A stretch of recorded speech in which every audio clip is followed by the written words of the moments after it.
Hello, this is Keith Perhack again at Data Beats Opinion. I am here today with Steffen Hedebrandt, the co-founder and CMO at Dreamdata. And we're going to talk about digital marketing. We're going to talk about revenue attribution and everything in between. Steffen, thank you so much for joining us. Thank you, Keith. I've been really looking forward to our conversation. Yeah, me too. So this is something we were talking a little bit about before the show that really is a difficult problem, which is not only when people think of attribution, they're thinking about attributing a single person through a flow, right? They're thinking of the B2C kind of like someone clicks on an ad and then buys something, or they're thinking about a SaaS, someone comes in, signs up, and then starts using it. But what you do and what you talk about a lot is not necessarily going to the single individual. It is also going to the account level at a whole, because there's multiple people that then make up that account. Is that correct? Yes, exactly. Yeah, exactly. I've been actually I can just describe my own background as well. And before Dreamdata, I was working in a B2B company that was selling hardware into schools and to businesses. And in those processes, there would always be kind of, for the school, there would be a teacher who we were selling a wireless streaming device. So like there would be teachers searching for how can I move around the classroom, etc. But that's only kind of, a quarter of the sales. Then that teacher had like an IT manager, and then that IT manager had like an IT director, and then maybe the school's CFO or CEO would have to sign off as well. And I come from a mindset about marketing that marketing should be done to produce revenue. Mm-hmm. But in this scenario where you know that there's going to be 3 or 4 people involved, it's going to take 3, 6, 12 months before you close that deal. Then, the conclusions you risk making if you're just looking inside of traditional tools like Google Analytics or Facebook ads, LinkedIn ads, etc., it's just going to completely misguide you, because it doesn't represent the nature of how B2B acquire stuff. B2B, they buy as a team. Right. And all the tools that you're using, they're understanding the world as a single person, and even worse, some places just as unconnected devices that are just operating out there. Yeah, and you have a number of problems in that situation. You have the problem of, first of all, you have multiple people under the same umbrella under that same account. And then you have the other problem of okay, Google and Facebook attribution is 7 days. And nothing's in B2B enterprise style sales, nothing's getting decided in 7 days, right? Like you might even not get a demo in 7 days. No, like even just for ourselves, I know obviously we do multi-touch tracking ourselves, and just for a demo call to be booked on our website, it normally takes 5 sessions. And that typical pattern will be kind of the true referral source initially, which could be an ad or something else. Then it could be an organic visit, and then you'll maybe see 3 direct visits afterwards. And if you were to look at the original source field in your CRM system, it will tell you, oh, this one converted from a direct visit. Right, exactly. But what you're not seeing is that you actually spent money on starting that journey, which means either you're growing a lot slower than you could do, or you're just wasting a lot of money because you can't really connect, you spent to the business outcome that you're trying to achieve. Exactly. And what I've seen in a lot of, because I think CRMs are starting to, they want to have the bullet point of, oh, we track attribution, right? When they have the bare minimum that they need to be able to say that. But even something like ads, where you're looking at now branded search, where you have essentially the Google tax. You have to be spending all this money in order to be ranking high in Google. And the CRMs are attributing that as paid traffic, even though really it shouldn't be paid traffic, and because it's not, right? It's a tax. So that's something where a system like yours or what we do becomes more important, because you need to be able to drill into that more than just the top level, like, oh, it was an ad. Yeah, and I think that's I think we're going through a big shift where people start to go, okay, it's not like a single touch, less click world that we live in, but the transition is just super hard, because they're used to looking at certain things. And now, SegMetrics, Dreamdata, and others are saying, the world isn't actually like that, and the numbers you're looking at are wrong. Yeah. That's pain because that CEO, he learned marketing 10 or 20 years ago, where the data was much more simple and there were much less devices involved in a journey. It was more of a straight line back then. Yeah. But I think like, we can at least see typically from when we look at, for example, the paid channel, there's like a 3 to 5x difference in terms of you understanding the world as a last touch world, or like the true first touch, which means like if you can invest 5x the amount of money into your marketing, then you're going to completely outgrow your competition. Yeah. In the B2B side, do you see, like, I know it's very much case by case, but what do you see as the larger indicator of success? Is it first touch? Is it last touch? Or is it the fact that there's multiple touches and the number of touches is what influences it? I'm doing marketing, so I'm very much wired towards finding out what starts the journeys. Mm-hmm. And there's definitely not all ads are equal. There's a huge difference in how they perform depending on audiences, media, creatives, etc. But what I want, and as such, then also we can also come into this bit, but the predictability of people they come in with B2B with a mindset of, oh, can we just get a data-driven model, because then that just gives us the recipe of what we need to do. Mm-hmm. And then you have to then the world isn't that simple.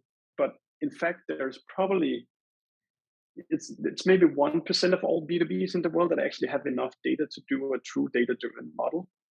If you think about it, when a deal closes, sometimes 5 people, other times 3, other times 2 or 1, or then suddenly there was a deal with 10 people involved. And then these deals were 3 months, 6 months, 12 months, 24 months. Somebody clicked that ad, other one clicked that ad, and when you start to do math on top of that, you just arrive at some kind of some kind of average where like, okay, so you start this Facebook ad and then make them click that one. It's not how B2B works. We just released some benchmarks from our own customers now, and we could see that in average there were 32 touches involved. Oh wow! In an account from first touch to the deal being won. Mm-hmm. And I really honestly don't think that one touch makes a difference, except that actually I think if there were one touch, it would be the first touch, that you were actually able to get in front of a person who started a journey with you. Right. Then sometimes it's a sales call, sometimes it's an email, sometimes it's social selling on LinkedIn, sometimes it's a newsletter.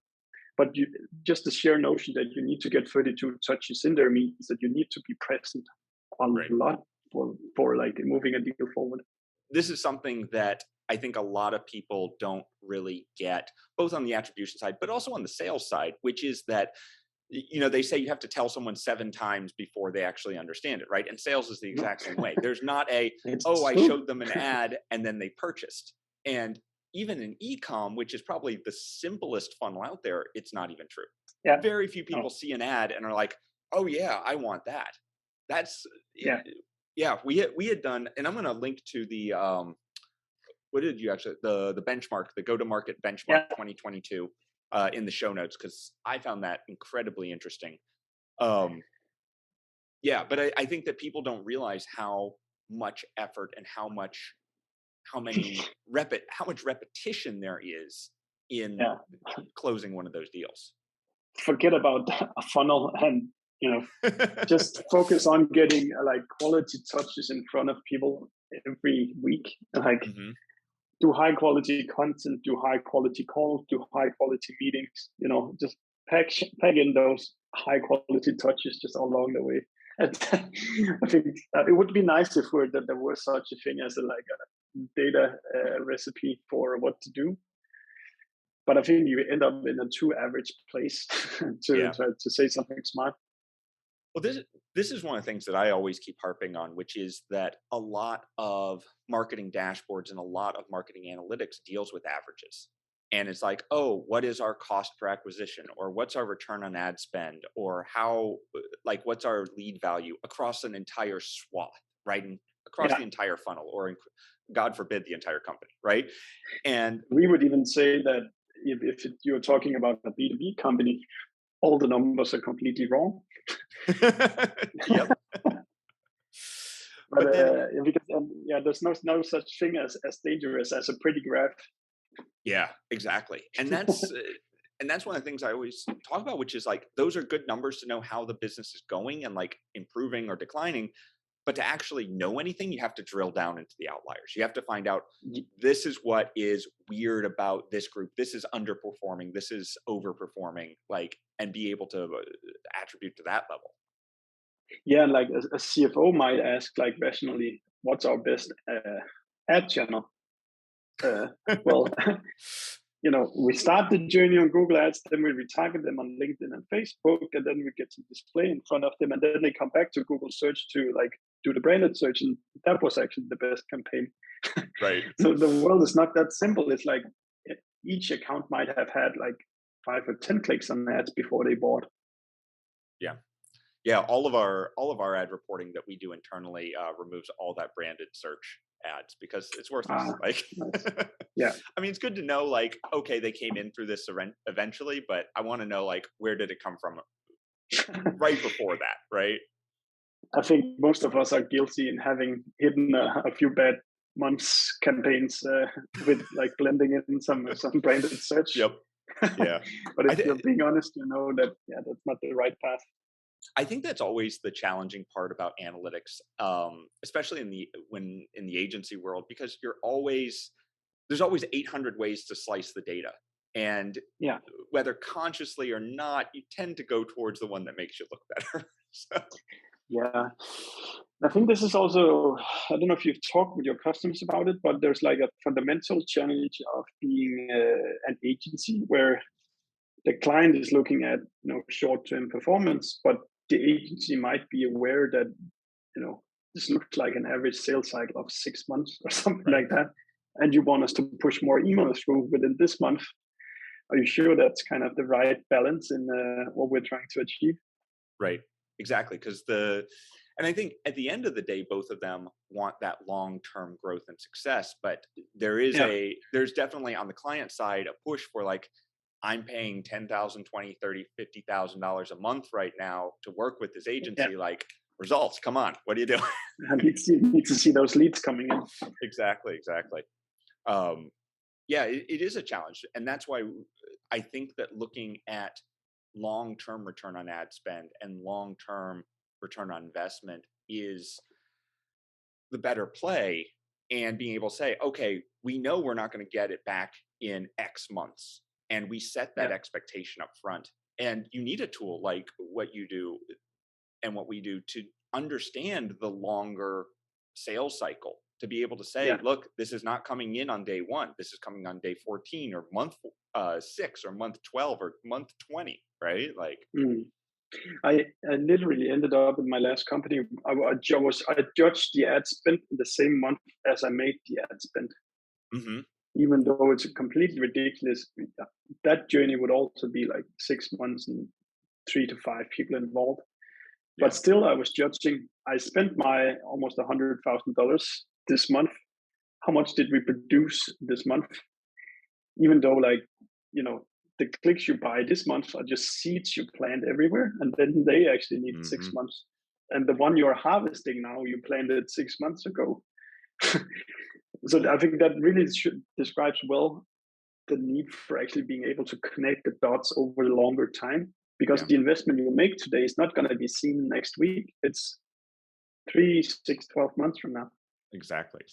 This is one of the things that kind of drives me nuts about the Facebook Ads Manager, is that they conflate conversions and ad spend. So if you had an ad 7 days ago that converted today, they're still going to count that conversion today, even though the ad spend was 7 days ago. And it's like, so what do you trust? What is the actual number coming in, right? Like, I think this is in general, that's where the ad platforms are getting into more and more trouble because of this, what's it called, ITP, intelligent tracking prevention that Safari launched, where they're really trying to I don't know if punish is the right word, but they're trying to prohibit at least these ad providers of doing like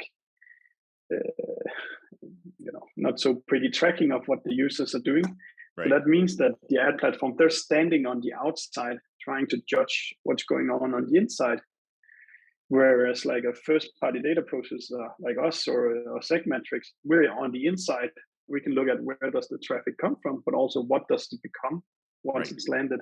And we have access to the systems that we need. For Facebook to do proper attribution, they needed, at least in B2B, to be connected to the CRM system of the business as well. But they're not. Yeah, and they kind of tried that with Facebook Analytics, that the platform, but then they kind of threw that all away. I think that they just realized it was too much. I heard a lot of people actually, I heard a lot of people actually liking it, but I can't remember why it got sunset. I don't know the official reason. It got sunset pretty much at the same time when Apple said, "Hey, no more tracking," and so I think they were just like, "Look, we don't want to deal with this anymore." What I find frustrating about the Apple privacy side of things is not necessarily the Apple privacy thing, although it really, whatever. That's a whole different discussion. But the fact that now Facebook is kind of taking the scorched earth situation where they've removed tracking for us and other third-party tools and anything because now they're trying to sandbox it and say, oh, your tracking's not going to be worth anything because they've sandboxed it on their own and they're blaming Apple. This is something that they decided to do, but they're like, we want everyone to be angry at Apple, not us. Yeah. So it's become they've walled themselves off, and it's become very difficult for like the mobile browser on Facebook and stuff to actually get real attribution out of it anymore, which is super frustrating for long-term attribution, because you see someone go into the Facebook mobile, they click around and then they leave, and that's all sandbox. That's gone. That data is just not there anymore. Okay, so is it the ads that you run on Facebook, or like where you stay inside of the Facebook world? Yeah, when you stay inside the Facebook app, because that's not shared with the outside browser at all. Right? So then they go over to Safari and they start clicking around, and suddenly it could be a completely different device essentially, right? Because the fingerprint's not the same, the IP address is different, like everything's different. So. Annoying. Good for private people, annoying as a business. Yeah, exactly. So I want to talk, I know we kind of jumped around there. I want to talk a little bit more about the benchmark that you did.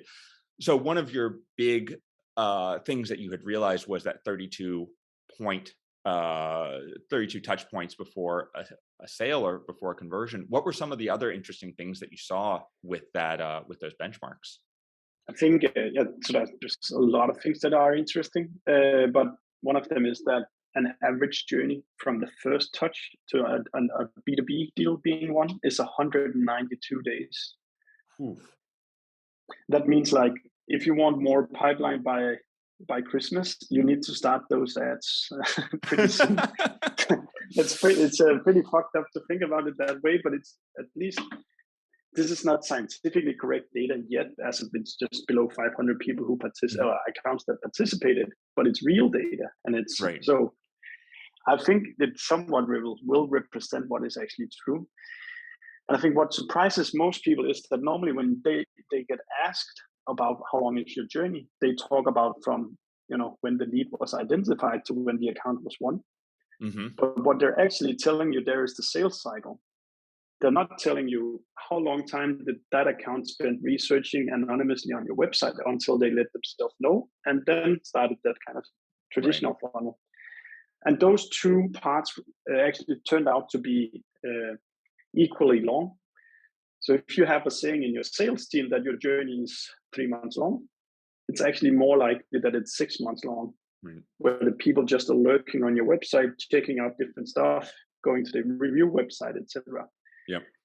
And that means incredibly much when you're trying to understand, is my marketing working? Was this a good experiment?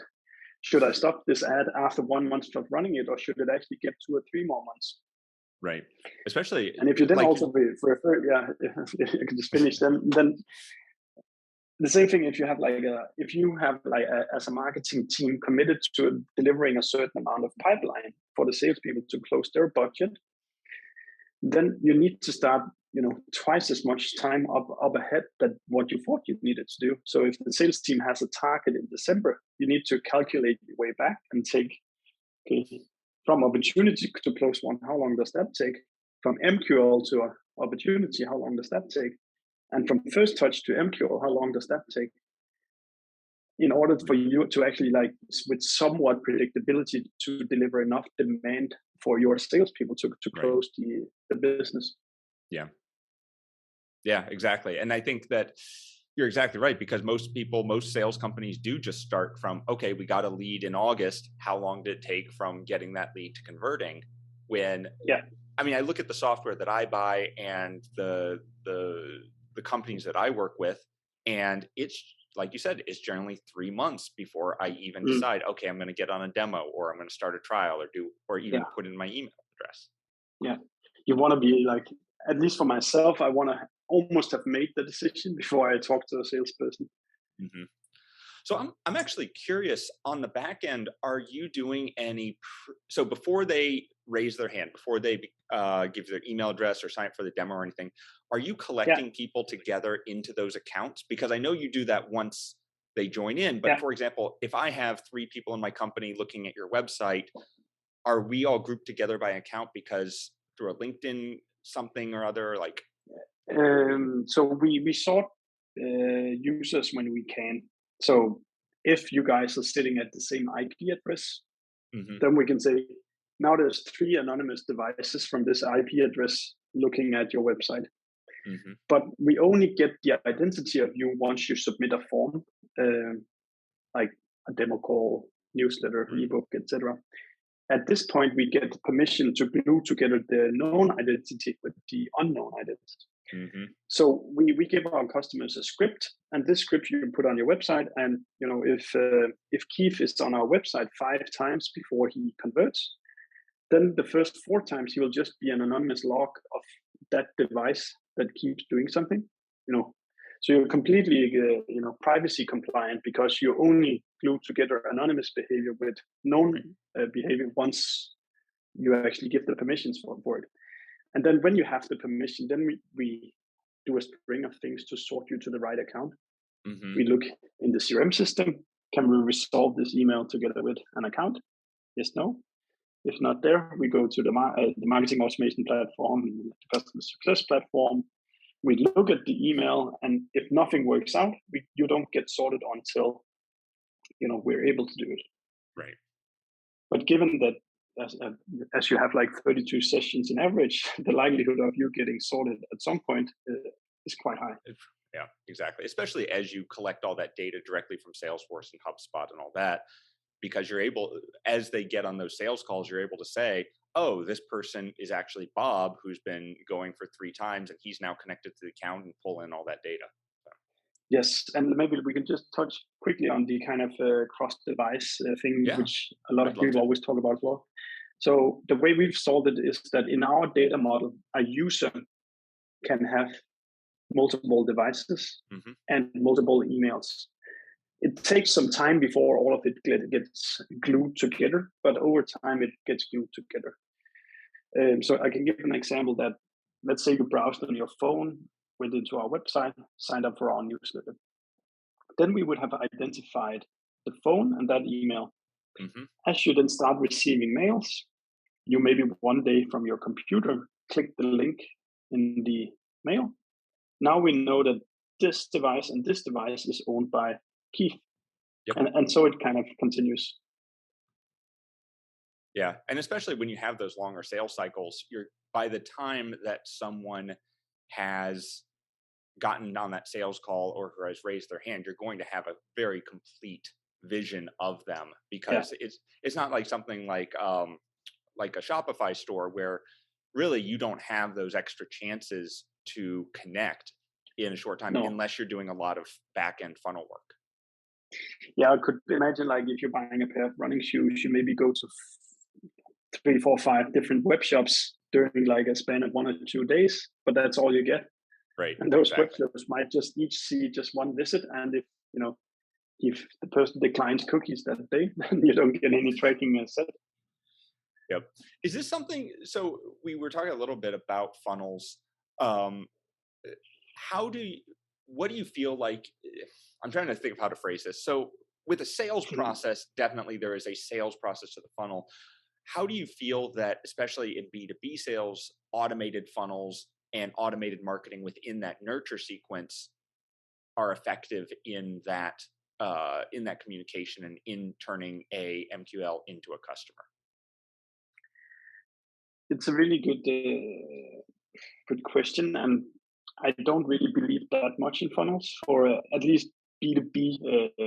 I don't know if you call it mid-market sales and upwards, right, where you're kind of selling, let's say plus like 5-digit contracts.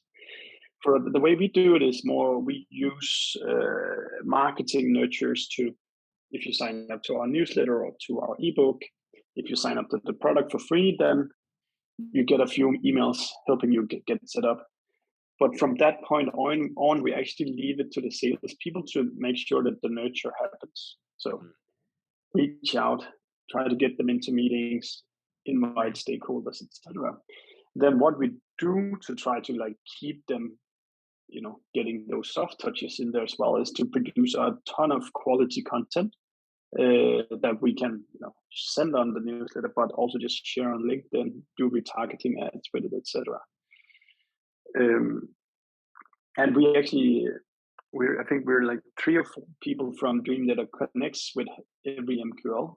Mm-hmm. So if you accept all our invites on LinkedIn, then you're really gonna get funneled into like into a lot of brand impressions, because we also, each of us, post 2 to 5 times a week on LinkedIn as well. Mm-hmm. And if you add on top of that we like each other's posts and comment on each other's posts, then like there's a high chance that you like multiple times every day see our brand impression. And I think it's the only kind of way to do it. There's too many dimensions in trying to orchestra like an automation here, right. And the chances of you doing a good automation it's much lower than you doing it where the salespeople just do the reach out instead. Right. Because it's one of the challenges I think that a lot of people have as they go from low dollar sales cycles to high dollar sales cycles, which is at low dollar sales cycles, it's not feasible for a salesperson to constantly be reaching out, or multiple salespeople. And it's like, it's a whole mental shift on how to change that process. Yeah, I think that's a really good one as well, just in general, for how you run your go-to-market, to understand kind of what's your average contract value, mm-hmm. and what does that mean for how you go to market. Like if your like average deal is $10 a month, then you cannot have a super smart enterprise sales guy calling right. these people, because the metrics are never going to work. So you need to find other channels, SEO, cost per click, etc. And yeah. The reason why it works for us is that our average deal size is like 20,000 euros or something like that. So if a salesperson closes a couple of those per month, then that salesperson is okay. Yeah, exactly. Do you remember? I think it was Process Street, I think was the name of it. It was a SaaS software. It was pretty low dollar value. It's like probably $50, $100 or something like that. But they had the most intense sales cycle I'd ever had. Like I had live people calling me every single day for like 6 weeks just to try and get me to come on. I'm like, they must have had a lot of funding or something, because the amount of value you could possibly get from these sales calls does not match. But it's exactly what you're saying. If you don't know what that lifetime value is, and you aren't able to correctly see what the possible value for a cohort is, right? You might spend 20 hours, 30 hours of a high-level sales guy talking to me when I'm only going to spend maybe 2K tops, right? And that's not going to work out for you. So being able to attribute that early on is important. Yes, I think this is more like general business advice as well. Something we've learned a lot is the importance of actually having defined an ideal customer profile for you, which means write down how does the company look, how does the person or people look that you're trying to attract, because that simplifies everything else in your in your whole business. Because where do we go to do marketing to get these people? If you have people who convert on your website, your sales people can only talk to the people that actually fits this ideal customer profile. When you build product for this ideal customer profile and not that other noisy person in your pipeline. So by having like a really clear definition of which companies are selling to, who are the people that we're selling to, then all the other choices become a lot easier, and you're much more effective with that time you have available. Yeah, definitely. And I think that it's that attribution that helps in that. Like there's a lot that you can do from a top level, this is what we're deciding, but I think that there's also the attribution that something like Dreamdata provides is really important in being able to understand.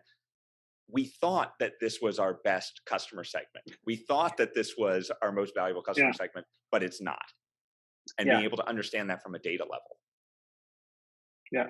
And, also to some degree, some product data as well. Like, are these people going to end up being happy customers, or are they going to churn at some point? Then your investors are going to kill you because your churn numbers are too high. So it's also about, knowing when to say no, even though like you could almost just scrape that deal across the finish line. Maybe you shouldn't do it because they're not going to be happy, because, the product isn't really built for that type of business. Mm-hmm. Exactly. We've learned that the hard way. I think all businesses have at some point. It's like, this is definitely our best customer segment, and then realizing that they're just horrible. Like they're just not who you want to focus on. And in the beginning, when you're like, especially if you were to be bootstrapped, then you'd kind of just have to, sell to who you can sell to right now. Yeah. Because we are completely bootstrapped.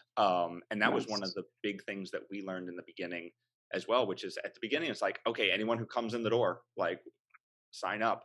And then as we grew and as we found our niche, we were like, okay, these are the types of customers that we want to focus on. Anyone else, we just don't care. Yeah, exactly. Awesome. Well, Steffen, any advice or anything you'd like to give to the companies and the agencies and the people listening to us? I would say if you want to go down that data-driven path, then the best time to plant a tree was 20 years ago. And the second best is today. So look through how you go to market today, and if it's not digitalized in that sense, it's not building the traces you need when you want to go back and try to understand what's actually going on. Yeah, exactly. Steffen, thank you so much. Where can people find you online? Primarily LinkedIn. That's the place where I'm active, and people can just reach out with any kind of question that they might have. Excellent. Well, we will link to your LinkedIn. We will link to the go-to-market benchmarks from 2022, and of course to Dreamdata as well. And Steffen, I just want to say thank you so much for coming on and talking to all of us. Thank you, Keith. It was a true pleasure. Definitely. Talk soon.